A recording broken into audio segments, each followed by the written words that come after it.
Là-bas ils quittent leurs fonctions, un mot, un geste, une décision. Quand leur conscience crie trahison, ils posent la plume sans condition. Un ministre dit non, il s'en va, dans l'honneur sans tapage ni débat.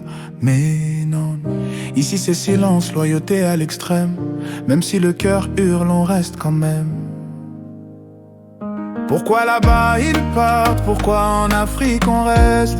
Est-ce la peur ou bien la faiblesse? Quand le devoir pèse plus que la paye, on reste figé, le cœur en veille. Mais viendra l'heure, viendra l'envie d'être loyal à la patrie. Pas juste au chef, pas au profit.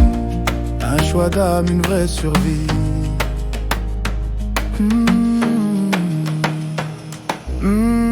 Là-bas le peuple regarde, la presse voit. Ici en Afrique, il y a une culture politique dans laquelle la responsabilité individuelle et l'intégrité morale sont dévalorisées. Au Togo par exemple, un ministre estime en cachette que sa conscience n'est pas compatible avec le régime de la 5e République. Mais il a choisi quand même de rester au gouvernement. Tu vois mon ami, on défend plus un trône qu'un idéal. On craint la chute, le vide, le mal. On préfère la loyauté au chef qu'au service à la nation.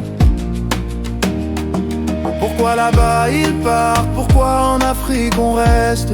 Est-ce la peur ou bien la faiblesse? Quand le devoir pèse plus que la paye, on reste figé, le cœur en veille. Mais viendra l'heure, viendra l'envie d'être loyal à la patrie. Pas juste au chef, pas au profit.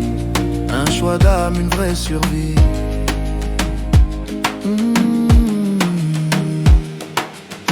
Démissionner, ce n'est pas fuir, c'est dire je ne peux plus mentir. Et si l'Afrique osait ce pas, ce serait l'aube, un nouveau combat. Cher ministre, responsable politique, démissionner n'est pas synonyme de précarité. Vous voulez toujours rester en poste malgré vos désaccords. Vous devenez ainsi des béquilles au pouvoir et rendez la libération de l'Afrique impossible. Je sais, votre poste au gouvernement est perçu comme une réussite sociale et une opportunité rare. Pour vous, quitter volontairement est difficilement concevable, même en cas de désaccord profond. Mais sachez que le vrai courage, c'est quand on s'en va. Africains, Togolais, on peut changer notre continent si on sait dire non quand il le faut. Pire.